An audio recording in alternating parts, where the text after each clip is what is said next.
Hello mga kakawali. Tara, samahan niyo ako gumawa ng chicken curry. Tinola sana yung lulutuin ko, kaya lang madami ako nakikita ng chicken curry, naiingit ako.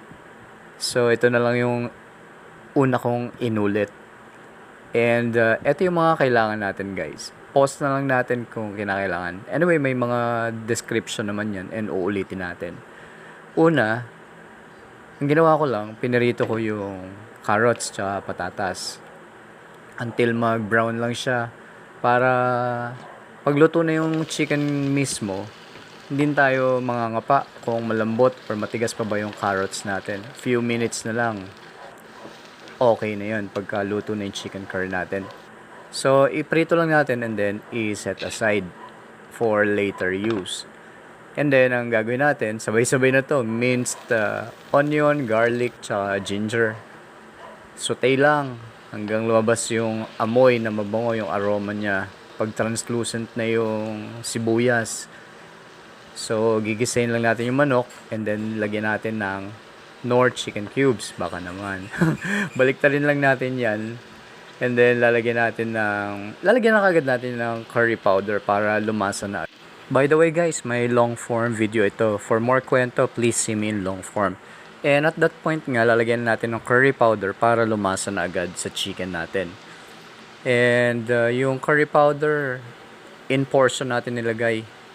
Kasi, sabi ko nga parate, pag nakakita tayo ng ingredients or ng dish na gagayahin, timplahan natin ito sa panlasa natin para ariin natin na parang tayo na talaga may-ari nung dish na yon. Dagdagan natin ng tubig para palambutin natin yung manok. So, medium heat lang to kasi manok lang naman to, madali lang maluto to unlike sa pork or beef. Nilagyan na rin natin ng half ng coconut milk or gata. Kokumama baka naman.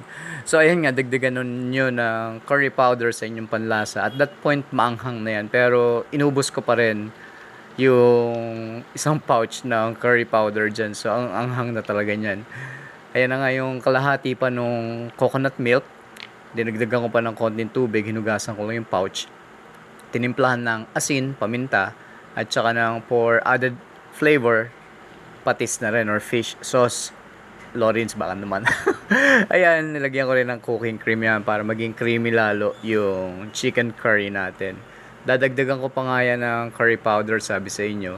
And then, lalagyan ko pa ng sili, yung labuyo at saka yung pangsigang lang. Pero hindi ko na dinurog kasi maanghang na talaga yan at that point. Medyo loose pa yung sauce natin dyan, pero iigahin natin yan. Magiging creamy yan and medyo mamantika. So, inad na nga natin yung pinirito natin na carrots and patatas. Simmer na lang natin to until maiga ng konti for about 5 minutes. Hinugasan ko lang yung pinaggamitan ko and then ready na ito i-serve. So guys, kung umabot kayo sa part ng video na to, please say yummy naman, yummy yummy. Ayan, ready to serve na guys yung chicken curry natin.